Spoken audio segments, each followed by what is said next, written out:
What's up guys? We are back again dito sa aming channel. So ngayon, balik tayo dito sa aming lamesa, sa aming working area.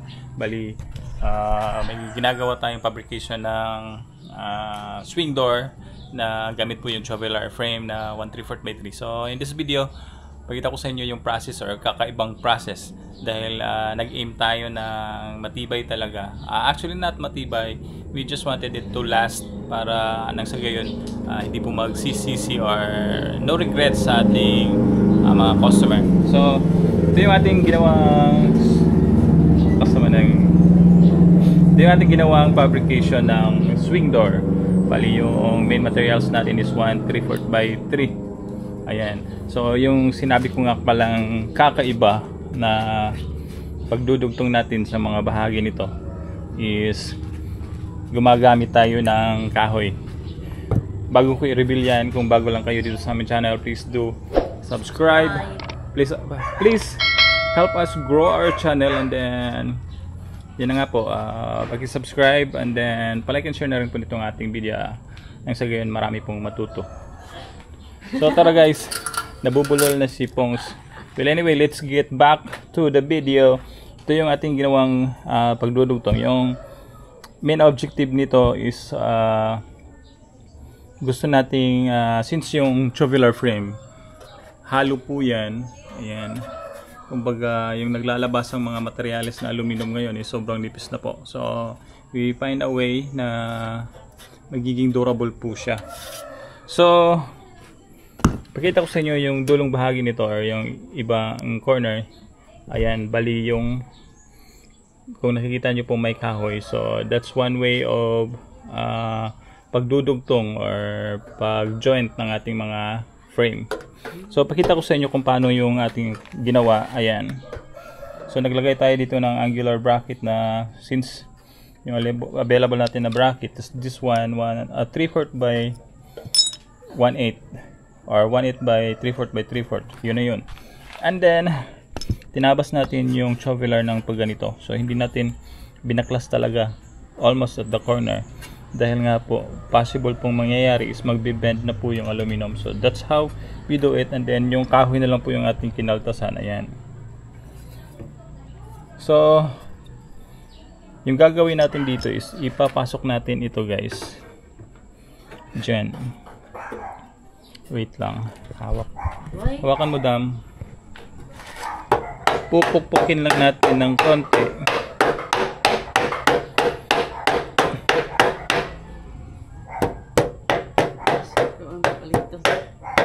Ayan. So ayan guys, nasa loob na po yung ating kahoy. So this one will serve as a bracket sa itaas na bahagi nito. At the same time, yung purpose nito is meron pong pagkakapitan yung gagamitin nating overhead closer. Dahil nga po kung hindi natin lalagyan ng palaman na kahoy, most likely madali pong masira yung aluminum. So sa ibabang bahagi nito is angular bracket lang po yung ating nilagay. Ayan, na-rivets lang natin yan. So I can assure you na matibay po yan dahil nga po mag-a-apply naman tayo ng silicone sealant sa buong paligid or every corner of the glass. So ayan, let's proceed kung paano natin ito idudugtong. Madam, please hold the camera. Come here. Nga pala, ito yung ating frame, yung kabilang bahagi, naglagay na tayo ng knob. So ito yung ginamit nating door knob, not a lever type dahil nga po medyo mahal siya. So though mura lang po yung kuha natin sa ganitong door, still pinagsisikapan pa rin natin na very functional at the same time matibay yung ating gawa. Sa gayon, i-refer tayo ng ating customer. By the way, yung customer natin is ni-refer din lang sa atin. Siguro na aside from being cheap, pulido po yung ating gawa. Sure. Yun na yun. No, madam, please. So nakabit na natin yung kahoy. So instead of, actually pwede tayo dito maglalagay ng screw. Oops! And then naglagay din tayo dito ng kahoy. Kung napapansin nyo po, may tornilyo dyan. So dito po natin ilalagay yung hinge. So we wanted it to be more durable. And then siguro yung taas ng kahoy is almost like this one dahil bali dalawa po yung ating ilalagay na hands dito. So let's get back here. So lalagyan natin ito ng tornilyo gamit yung gypsum screw. Ayan. And then sa kabila. So make sure na hindi po siya bumukol or kumbaga flatten talaga yung screw. So yung next na gagawin natin dyan is idudugtong na natin siya. Wait.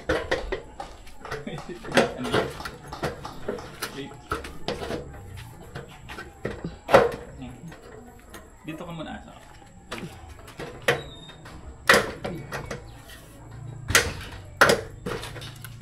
Si Santo Niño. Santo Niño. Uy, nakapalda si Santo Niño. Kakaiba. Uy. Alisa, na ako yung student. Nagkuha na ka dito? Nasa bagay samantangan ito. Alisa, Santo Niño.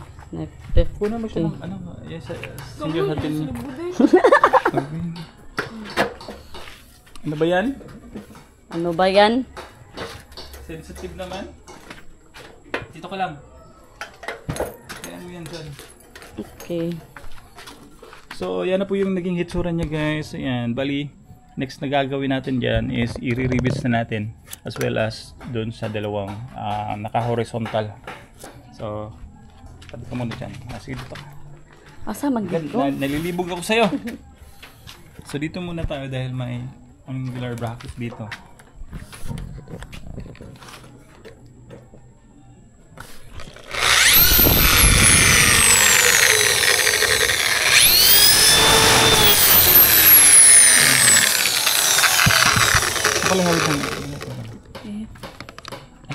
I can do it.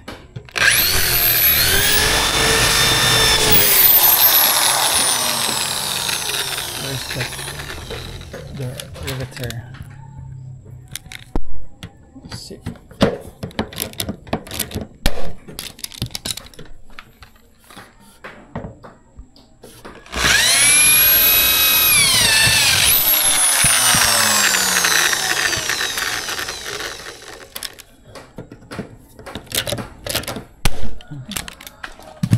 Then dito. Wait. Ayan. Oops.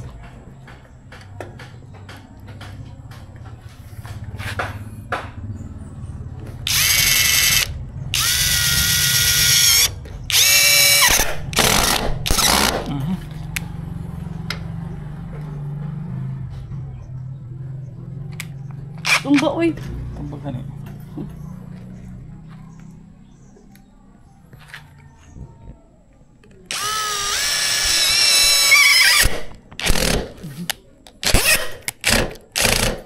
Straight na. That's it. Medyo nag-curve siya but that's fine.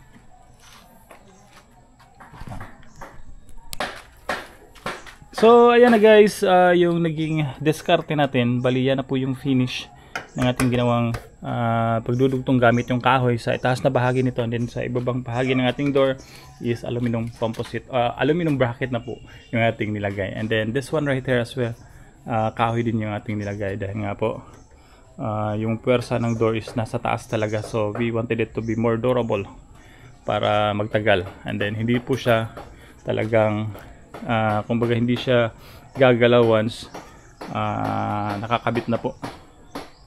So, just repeat the process lang po sa dalawang naka-horizontal, and then next na gagawin natin dito is maglalagay na tayo ng OBC na siyang pagkakapitan ng ating glass. So, abangan nyo po yung susunod na video nito. Pakita ko sa inyo yung installation process ng ating aluminum swing door gamit ang traveler frame na 1/3 by 3. So, that's it for now. Make sure to subscribe this channel at huwag niyo pong kalimutang i-like. I-share na rin po itong ating video ng sagayon. Marami pong matuto. Char. So that's it. This is Ben Fong's work. Good morning guys. Have a good day. Bye bye. Bye.